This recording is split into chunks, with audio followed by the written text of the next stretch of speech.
Hello everybody, my name is Relic, and I just wanted to go ahead and make another video because a couple of people have been asking me how I got my other machine to work so, smoothly.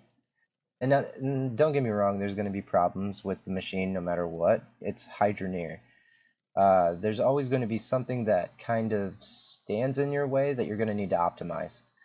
But I do want to go over how the basic concept of what I'm doing works and what I have done to make sure it runs pretty much flawlessly. So I'm actually working on a new project or a new build right now that is not my 40 ram drill gravity fed setup because I use 20 harvesters and I just thought to myself that is incredibly inefficient, right? So I don't want to run 20 harvesters. That's just so much more to repair when something is already breaking down so much, right? So why not just use one harvester, right?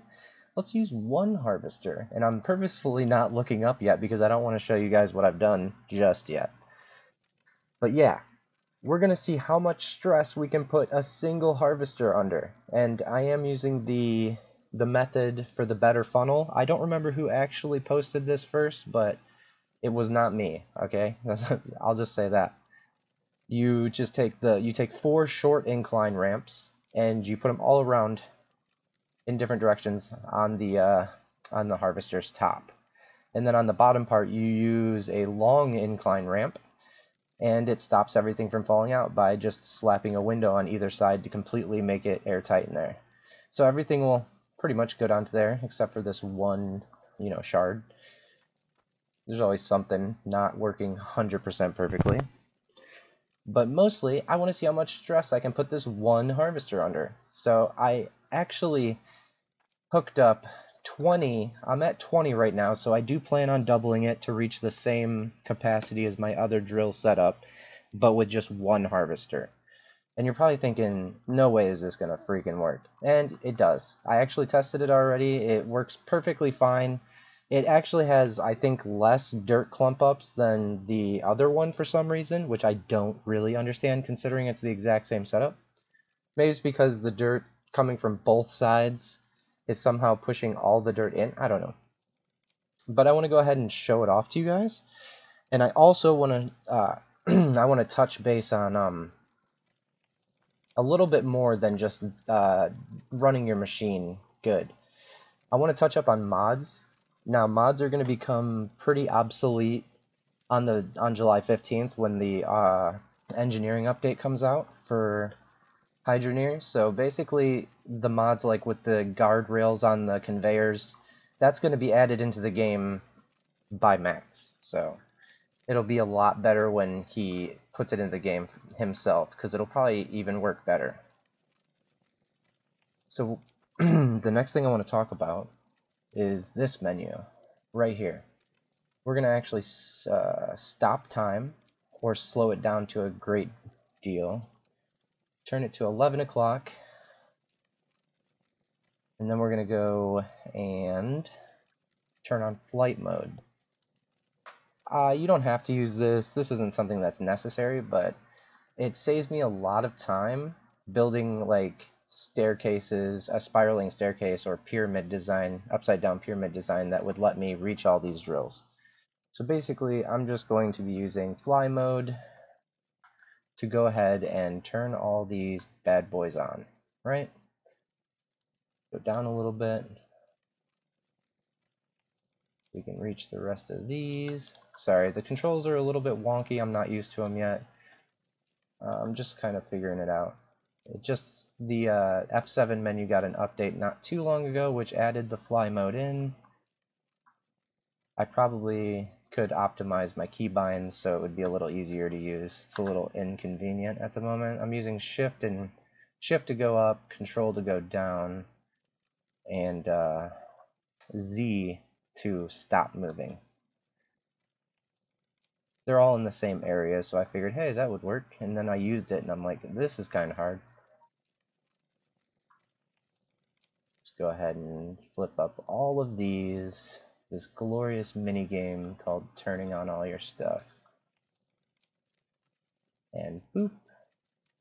And boop. That's the last one, right? It sure is. Okay, now I want to go ahead and show you guys how it works. It wouldn't be a video if I didn't at least prove that it works somewhat good, right?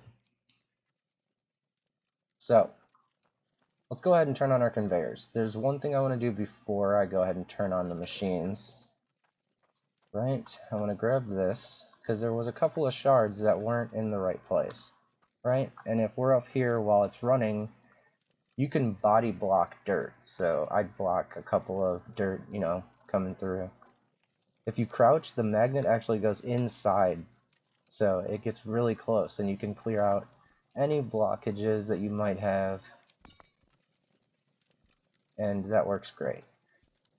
You just got to keep tapping the button. But anyways, I digress. Let's get this machine running so I can show you guys. Let's try and face it. Alright, so boom. All of it goes in the thing.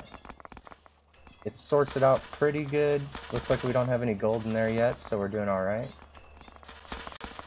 Okay. So as you can see, it just fires it directly into this harvester. So while this is going, I kind of want to talk about... let me grab something so you can see kind of what I'm talking about here.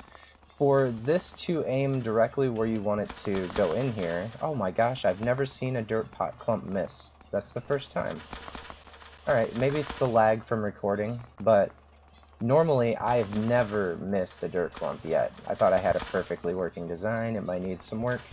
So basically, if you aim, this would be easier to show with a box. Do I have a box that's not? Yeah, okay.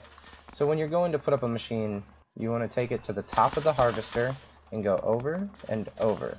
Just over two. There should be two open spots between the harvester and your first drill. Your drill goes up on top of the box. So what you would do is go over, over, set it down, place the drill down, and then pipe it, right? And then the next machine, you just place the box inside this that little backpack thing on the back of the drill. That's how you do it. And then you put the next drill right above that one. Right above that little backpack, that battery pack. So yeah, and it works amazing. It actually works way better than I thought it would. But I don't know why these are missing when I decide to record. But anyways, it does work good, I promise. If you ran this without recording, yeah, so basically, I think it's the recording causing slight lag that's making them collide or miss, but this is the first time I've ever seen it miss. So that must mean when I add in, if I add in 20 more drills, which is what I want to do, it's going to probably miss a little bit more and more, because my computer just can't take it. And I just had an autosave right there and then missed 2 more. I saw that. So obviously it's not the greatest design in the world. But yeah, no matter how, if you want to do gravity fed into this with ram drills, then yeah, just follow that design that I showed you with it having 2 open spaces between the harvester and then the drill being right above it, and then stack them up like that. You can do that. I was thinking about digging down to bedrock and then starting down there and then literally building it up to the sky limit, but that would be over 100 drills, and I know for a fact that I can't run it. But I think that if you could run it with no lag, that you wouldn't even miss any, honestly. I've only missed 1 during my last run of the machine, only 1 dirt clump missed, and I ran it for 2 hours. I can't remember what size bar or what bar it was. I might have sold it, but it was close to 250,000, 300,000. And that was only with 20 drills. So obviously it works perfect, other than the fact that it misses a few when you lag. Yeah, I hope you guys enjoyed this setup, and I hope you know that you learned something about gravity-fed ram drills and where to place them and maybe how to experiment with them a little bit more. I'm not 100% sure if this is the best, most efficient setup, but it seems to be working out quite well. So yeah, I hope you guys are having an awesome day, and I hope it only gets better. So yeah, take it easy.